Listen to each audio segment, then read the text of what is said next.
Bonjour et bienvenue. France Processus a accueilli Jean-François Pyrrhus, fondateur du cabinet de conseil BPMS, et Marina Vial de BOC Group.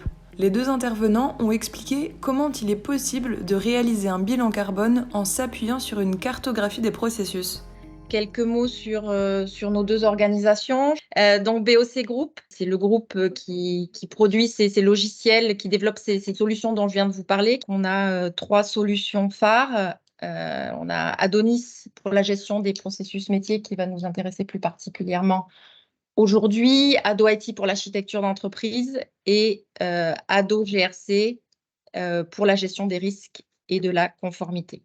Donc aujourd'hui, on va vous montrer comment Adonis va pouvoir accompagner une démarche de bilan carbone. Je passe la main à Jean-François pour la présentation de BPM. Oui, très rapidement, il y a 20 ans, on construisait des grands référentiels de processus dans la foulée du déploiement de solutions ERP. On s'est ouvert au sujet d'architecture et on voit bien qu'avec les éditeurs, c'est le même sujet. Architecture, gestion des risques. Et puis, plus récemment, je me suis ouvert à des sujets de bilan carbone. À horizon 5 ou 10 ans, on peut quand même penser que toute structure qui ne saura pas mettre en face de son offre produit et de services une quantification de l'empreinte carbone sera écartée d'un certain nombre d'appels d'offres parce que ça deviendra compliqué de travailler avec des fournisseurs qui ne sont pas capables de quantifier leur propre contribution. Il y a aussi une dimension importante de la jeune génération qui attend des engagements réels des employeurs. L'engagement dans une démarche quantitative, c'est quelque chose qui fait sens.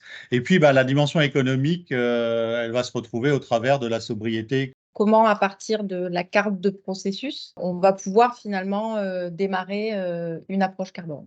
La première étape, ça va être de construire cette fameuse carte des processus. Il va falloir la modéliser. Là, j'ai une feuille de dessin assez classique qui va s'afficher devant moi. Donc, grâce à un premier type d'objet, je vais pouvoir créer mes grandes familles d'outils. Et puis, évidemment, l'élément essentiel de la carte de processus, ça va être l'objet processus en soi, qui va être représenté ici par ce poisson bleu. Et petit à petit, je vais pouvoir ici donc représenter mes différents processus. À quoi est-ce que va ressembler votre carte des processus? J'en ai préparé une. On retrouve bien mes processus de pilotage, mes processus opérationnels et mes processus support.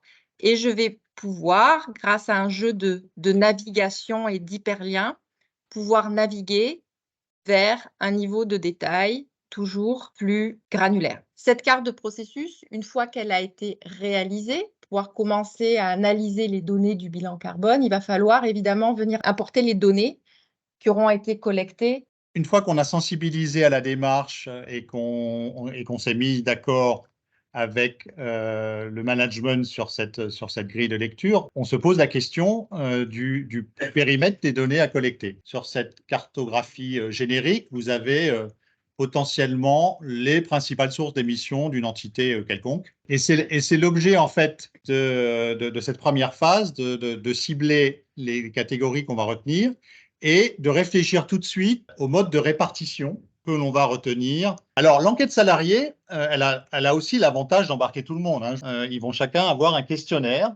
L'idée est de savoir, salarié par salarié, combien il y a de déplacements domicile-travail sur l'année d'analyse. Et l'idée, c'est de récupérer effectivement le kilométrage en face du mode de transport. Derrière ça, parce que c'est une enquête salariée, on va demander aux personnes quelles sont leurs habitudes de consommation. Mais l'idée, c'est qu'ils se mettent dans des cases. Là, vous avez sur la droite la grille qui a été retenue au niveau de BOC France. Un petit zoom sur des choses significatives dans les bilans carbone, notamment industriels. On va s'intéresser systématiquement à l'identité de matières premières. Il y a vraiment un enjeu de précision à travailler sur des quantités et non pas sur des valeurs.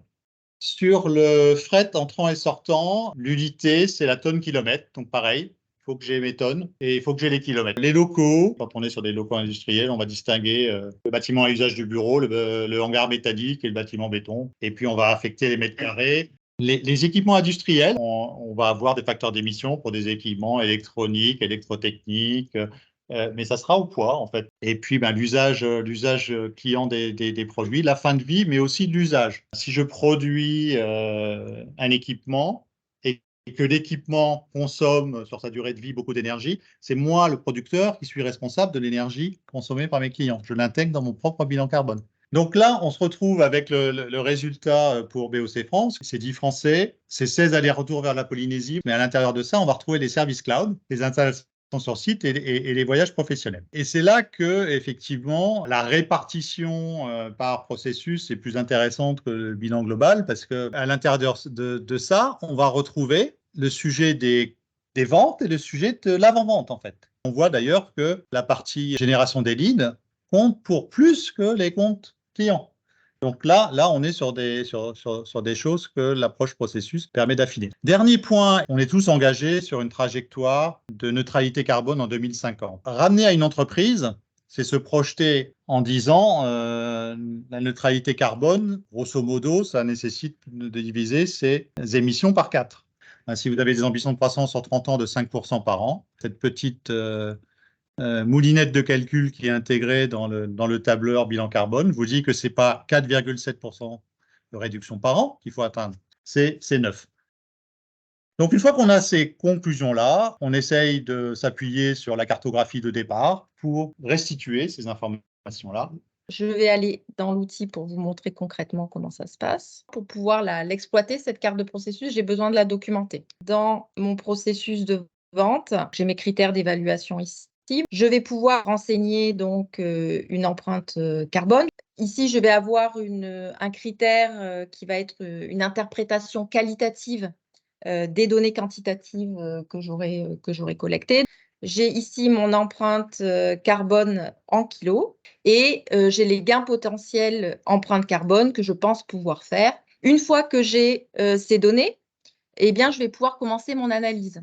La première chose que je vais pouvoir faire, c'est une carte de chaleur. Je vais mettre de la couleur et réaliser cette carte de chaleur. J'ai sélectionné mon critère d'évaluation qui me semble le plus pertinent pour mon analyse, l'empreinte carbone, donc en pourcentage du total.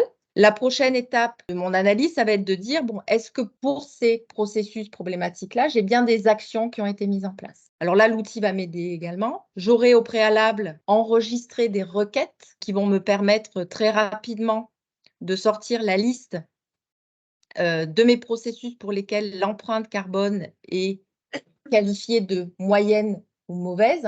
Et là, j'exécute ma requête qui va me lister l'ensemble de ces processus-là. Maintenant, je veux vérifier que pour ces processus-là, j'ai bien des actions qui ont été mises en place. Donc, je vais pouvoir générer ici rapidement une vue matricielle. Ici, je veux la matrice des initiatives. J'ai bien ici cette fameuse matrice. Vous voyez, par exemple, que pour les processus de réalisation de devis, de formation client, de prospection et de vente, qui étaient jugés problématiques, j'ai aucune action qui a été mise en place. Vous pouvez ici avoir une idée sur l'état d'avancement de l'initiative. Si je souhaite avoir un peu plus d'informations sur l'écosystème de mon processus problématique, je vais pouvoir générer d'autres vues qui vont mettre en avant ce processus de vente. Je vois ici qu'il y a des risques qui sont liés. Effectivement, j'ai un bilan carbone élevé et j'ai également un risque de fraude. Je vais pouvoir voir les responsables du processus, la documentation qui a été mise en place, à quel département ce processus